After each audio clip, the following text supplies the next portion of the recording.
Hi hello friends, welcome back to my channel. ನಾನು ನಿಮ್ಮ ಪ್ರೇಮಿಳಾ.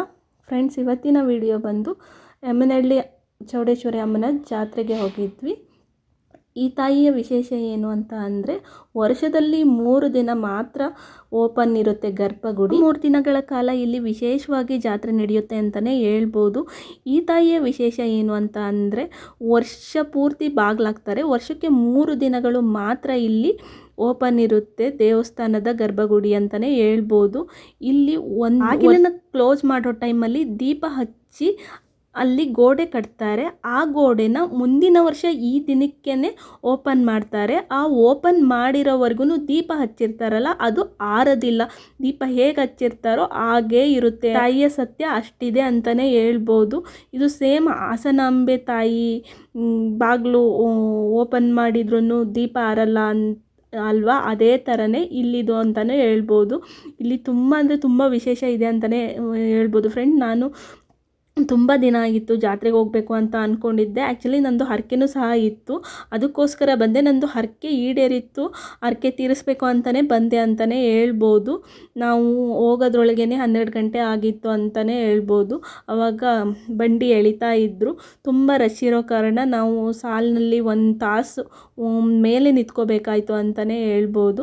ದೇವಸ್ಥಾನಕ್ಕೆ ಬಂದು ಕೊಂಡ ಬಂಡಿ ಟೈಮಲ್ಲಿ ಬಂದು ಹರಕೆ ಮಾಡ್ಕೊಂಡು ಹೋದರೆ ಖಂಡಿತವಾಗ್ಲೂ ಈಡೇರುತ್ತೆ ಅಂತ ಹೇಳಿ ನನಗೆ ನಮ್ಮ ಅತ್ತೆ ಹೇಳಿದರು. ನಾನು ಹಾಗೆ ಹರಕೆ ಮಾಡ್ಕೊಂಡಿದ್ದೆ, ನನಗೆ ಈಡೇರಿದೆ ಅಂತಲೇ ಹೇಳ್ಬೋದು. ಆ ಹರಕೆ ತೀರಿಸೋದಕ್ಕೆ ನಾನು ಬಂದೆ ಅಂತಲೇ ಹೇಳ್ಬೋದು.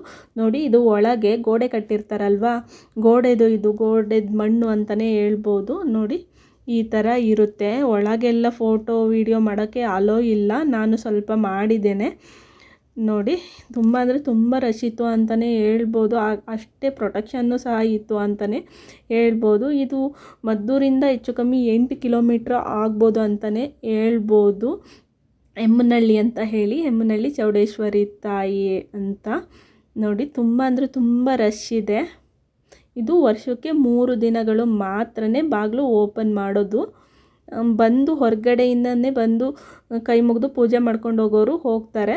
ಆದರೆ ಈ 3 ದಿನಗಳು ವಿಶೇಷ ಅಂತಲೇ ಹೇಳ್ಬೋದು. ಇಲ್ಲಿ ಕೊಂಡ ಬಂಡಿ ಎಲ್ಲ ಇರುತ್ತೆ, ತುಂಬ ಗ್ರ್ಯಾಂಡಾಗಿ ಜಾತ್ರೆ ನಡೆಯುತ್ತೆ ಅಂತಲೇ ಹೇಳ್ಬೋದು. ತುಂಬ ಅಂದರೆ ತುಂಬ ಜನ ಇದ್ದರು ಅಂತಲೇ ಹೇಳ್ಬೋದು. ಬೆಳಿಗ್ಗೆ ಅಷ್ಟು ಜನ ಇರಲಿಲ್ಲ ಅಂತ ನಮ್ಮ ಅತ್ತೆ ಹೇಳ್ತಿದ್ರು. ನಾವು ಬಂದಿರೋ ಟೈಮಲ್ಲಿ ತುಂಬ ರಶ್ ಇತ್ತು. 1 ಅವರ್ ಮೇಲೆ ಆಯಿತು ದರ್ಶನ ಮಾಡೋಕ್ಕೆ ಅಂತಲೇ ಹೇಳ್ಬೋದು. ನೋಡಿ, ಪೊಲೀಸ್ ಜನ ಇದ್ದಾರೆ, ಪ್ರೊಟೆಕ್ಷನ್ನು ಅಷ್ಟೇ ಬಿಗಿಯಾಗಿತ್ತು ಅಂತಲೇ ಹೇಳ್ಬೋದು. ಅದರಲ್ಲೂ ನಾನು ಹಾಗೆ ಇಟ್ಕೊಂಡು ವಿಡಿಯೋ ಮಾಡಿಕೊಂಡೆ.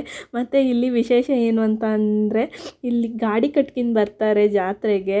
ಗಾಡಿ ಕಟ್ಕೊಂಡು ಊರಿಂದ ಬರ್ತಾರೆ ನಮ್ಮ ಅಜ್ಜ ಅಜ್ಜಿ.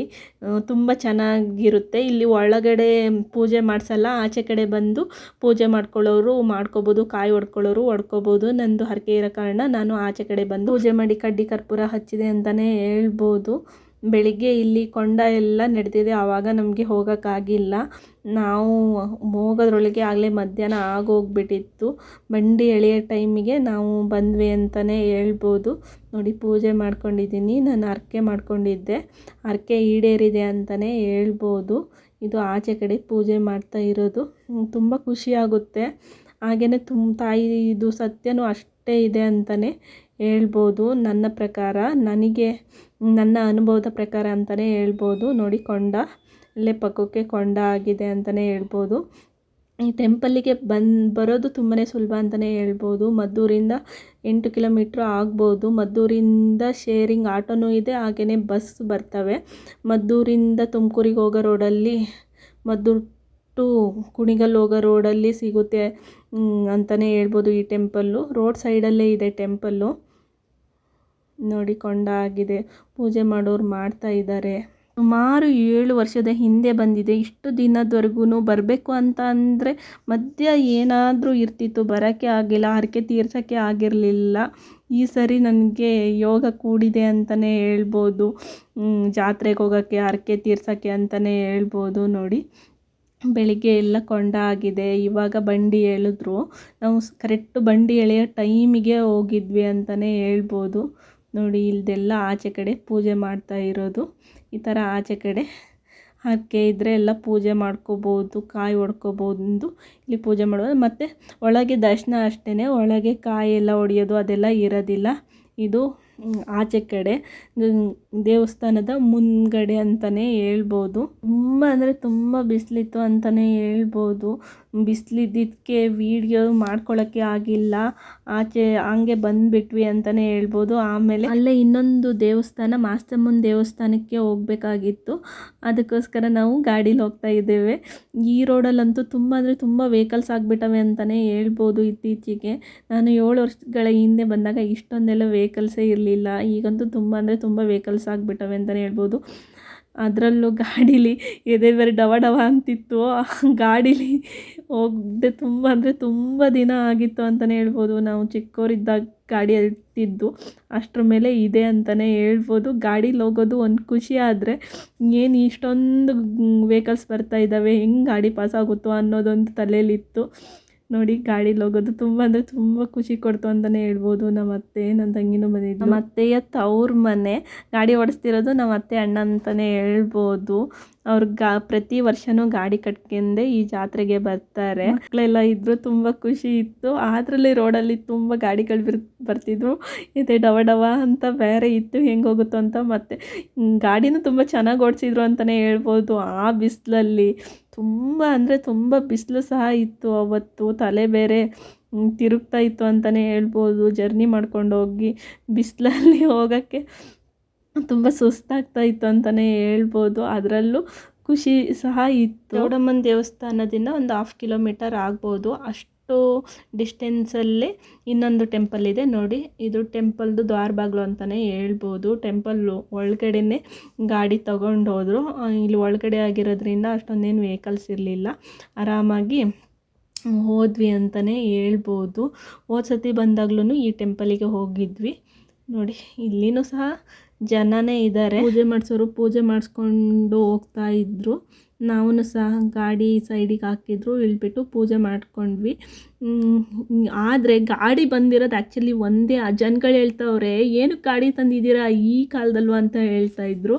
ನನಗೆ ತುಂಬ ಬೇಜಾರಾಯಿತು. ಯಾಕೆಂದರೆ ಗಾಡಿ ತೊಗೊಬಂದರೆ ಖುಷಿ ಪಡಬೇಕು, ಅದು ಬಿಟ್ಟು ಏನಕ್ಕೆ ತಂದಿದ್ದೀರಾ ಗಾಡಿನ ಅಂತ ಕೇಳ್ತಾಯಿದ್ರು ಜನ. ತುಂಬ ಬೇಜಾರಾಗ್ತಾ ಇತ್ತು. ಯಾಕೆ ಅಂತಂದರೆ ಕಾರು ಬೈಕಲ್ಲಿ ಹೋಗೋದೆಲ್ಲ ಸಹಜವಾಗಿ ಇದ್ದೇ ಇರುತ್ತೆ. ಆದರೆ ವರ್ಷಕ್ಕೆ ಒಂದು ಸರಿ ಈ ಥರ ಗಾಡೀಲಿ ಹೋಗಬೇಕು, ವರ್ಷಕ್ಕೆ ಒಂದು ಸರಿನಾದರೂ. ಅದನ್ನ ನೋಡಿ ಖುಷಿ ಪಡೋದು ಬಿಟ್ಟು, ಒಂದಾದರೂ ಗಾಡಿ ಬಂದೈತಲ್ಲಪ್ಪ ಅಂತ ಹೇಳಿ ಖುಷಿ ಪಡೋದು ಬಿಟ್ಟು, ಏನಕ್ಕೆ ಗಾಡಿ ತಗೊಬಂದಿದ್ದೀರಾ ಅಂತ ಹೇಳಿ ಕೇಳ್ತಾಯಿದ್ರು. ಅದಕ್ಕೆ ಬೇಜಾರಾಗ್ತಾ ಇತ್ತು. ಏನಪ್ಪ ಈ ಜನಗಳು ಹಿಂಗೆ ಕೇಳ್ತಾ ಇದ್ದಾರಾ ಅಂತ ಹೇಳಿ. ತರರಿಗೂ ಬಿಡಲ್ಲ, ಆ ಥರ ಈಗಿನ ಕಾಲ ಜನಗಳು ಅಂತಲೇ ಹೇಳ್ಬೋದು. ಈಗ ಎಲ್ಲ ವೆಹಿಕಲ್ಸ್ ಬಂದುಬಿಟ್ಟು ಗಾಡಿಗಳೇ ಕಣ್ಮರೆಯಾಗಿದ್ದಾವೆ. ಹಾಗೆಯೇ ಎತ್ತುಗಳು ಇಲ್ಲ ಅಂತಲೇ ಹೇಳ್ಬೋದು.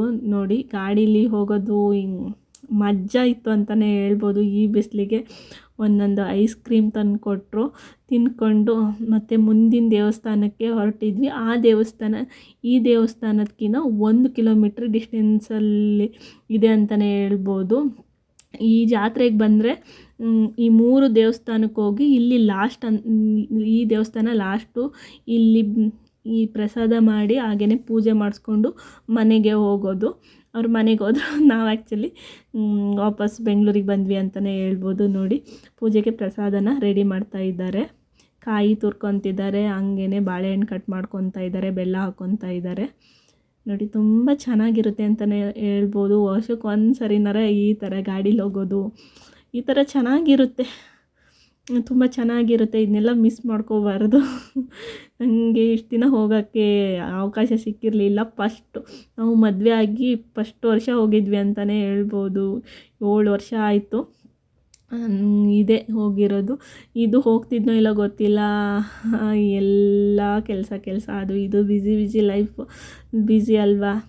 ಸೊ ಬ್ಯುಸಿ ಅಂತ ಹೇಳಿ ಮನೆಯಲ್ಲಿ ಇದ್ದು ಆ ಕೆಲಸಕ್ಕೆ ವರ್ಷಕ್ಕೆ ಒಂದು ಸರಿನಾದ್ರು ಈ ಥರ ಟೈಮ್ ಸ್ಪೆಂಡ್ ಮಾಡಬೇಕು ಅಂತಲೇ ಹೇಳ್ಬೋದು. ನೋಡಿ, ಲಾಸ್ಟಿಗೆ ಜೇನುತುಪ್ಪನ ಹಾಕ್ತಾಯಿದ್ದಾರೆ, ಬೆಲ್ಲ ಹಾಗೆಯೇ ಕಾಯಿ ತುರಿ ಬಾಳೆಹಣ್ಣು ಹಾಕಿ ಲಾಸ್ಟಿಗೆ ಸ್ವಲ್ಪ ಜೇನುತುಪ್ಪ ಹಾಕಿ ಕಲಸೋದು. ಇದು ಪ್ರಸಾದ ತುಂಬ ಚೆನ್ನಾಗಿರುತ್ತೆ ಅಂತಲೇ ಹೇಳ್ಬೋದು. ನಮ್ಮ ಅತ್ತೆಯವರೆಲ್ಲ ಒಳಗಡೆ ದೇವರಿಗೆ ಪೂಜೆ ಮಾಡೋಕ್ಕೆ ರೆಡಿ ಮಾಡ್ಕೊತಾ ಇದ್ದರು. ಇಲ್ಲಿ ತುಂಬ ಜನ ಬರ್ತಾರೆ, ಪೂಜೆ ಮಾಡಿಸ್ಕೊಂಡು ಹೋಗ್ತಾರೆ. ನಾವು ಇಲ್ಲಿಗೆ ಬರೋದ್ರೊಳಗೆ 3 ಗಂಟೆ ಆಗಿಬಿಟ್ಟಿತ್ತು, ಆಗಲೇ ಟೈಮ್ ಆಗಿಬಿಟ್ಟಿತ್ತು ಅಂತಲೇ ಹೇಳ್ಬೋದು. ನನ್ನಿಂದನೇ ಲೇಟ್ ಆಯಿತು ಅಂತಲೇ ಹೇಳ್ಬೋದು. ಆ್ಯಕ್ಚುಲಿ ನಾವು ಅತ್ತೆ ನನಗೋಸ್ಕರ ವೆಯ್ಟ್ ಮಾಡ್ತಾಯಿದ್ರು, ನಾವು ಬರೋದು ಸ್ವಲ್ಪ ಲೇಟ್ ಆಗಿಬಿಡ್ತು, ಅದಕ್ಕೋಸ್ಕರ. ಆಮೇಲೆ ಪೂಜೆ ಮಾಡ್ತಾ ಇದ್ದಾರೆ. ಪೂಜೆ ಮಾಡಿಸ್ಕೊಂಡು ಪ್ರಸಾದ ತಗೊಂಡು ಮನೆಗೆ ಹೋಗೋದು. ನೋಡಿ ಪೂಜೆ ಮಾಡ್ತಾ ಇದ್ದಾರೆ. ತುಂಬ ಚೆನ್ನಾಗಿತ್ತು ಅಂತಲೇ ಹೇಳ್ಬೋದು ಇವತ್ತಿನ ದಿನ. ಟೈಮ್ ಸಿಕ್ಕಾಗೆಲ್ಲ ಈ ಥರ ಜಾತ್ರೆ ಹಾಗೆಯೇ ದೇವಸ್ಥಾನಕ್ಕೆ ಹೋಗೋದೇ ಒಂದು ಖುಷಿ ಅಂತಲೇ ಹೇಳ್ಬೋದು ಫ್ರೆಂಡ್ಸ್. ಈ ಬ್ಯುಸಿ ಲೈಫಲ್ಲಿ ಸುಮಾರು ಜನ ಈ ಥರ ಎಲ್ಲ ಮಿಸ್ ಮಾಡ್ಕೊತಾರೆ. ಖಂಡಿತವಾಗ್ಲೂ ಟೈಮ್ ಇದ್ದರೆ ಹೋಗಿ ಮಿಸ್ ಮಾಡ್ಕೊಳ್ಬೇಡಿ ಅಂತ ಹೇಳ್ತಾ ಇವತ್ತಿನ ವಿಡಿಯೋನ ಮುಗಿಸ್ತಾ ಇದ್ದೀನಿ. ಟಾಟಾ, ಬಾಯ್ ಬಾಯ್.